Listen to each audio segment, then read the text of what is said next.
नमस्कार. आता आपण पाहतात हे महाराष्ट्रातील विदर्भातील यवतमाळ जिल्ह्यातील दिग्रस तालुक्यातील मांडवा हे गाव, या गावातील ग्रामपंचायत बोर्ड आपण पाहतात.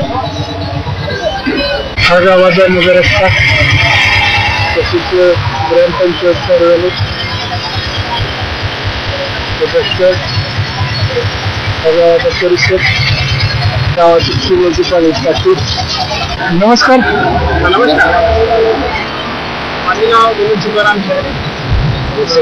मांडवा, तालुका दिग्रस, जिल्हा यवतमाळ. या गावामध्ये रस्ते पूर्ण कच्चे असून पाण्याची सुद्धा कमतरता आहे, अपुरी व्यवस्था आहे. 4-5 दिवसात पाणी पुरवठा होतो गावामध्ये आणि रस्ते सुद्धा कच्चेच आहेत. खडीकरण काही ठिकाणी आहे, डांबरीकरण 8 किलोमीटर गावामध्ये आहे आणि दवाखान्याची सुद्धा या ठिकाणी व्यवस्था नाही आहे.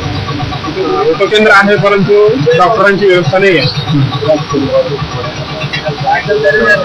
शाळा सुद्धा 10वी-12वी पर्यंत सुरू असून व्यवस्थित शिक्षक लोकांची अपुरी व्यवस्था आहे आणि टेलिफोन वगैरे व्यवस्था आता सध्या चालू आहे का अपूर्ण आहे. गटरची व्यवस्था नाही आहे ठिकाणी. पूर्ण गावामध्ये पाणी असं साचलेलं असतं आणि पावसाळ्यामध्ये खूप लोकांना त्रास होतो. धन्यवाद.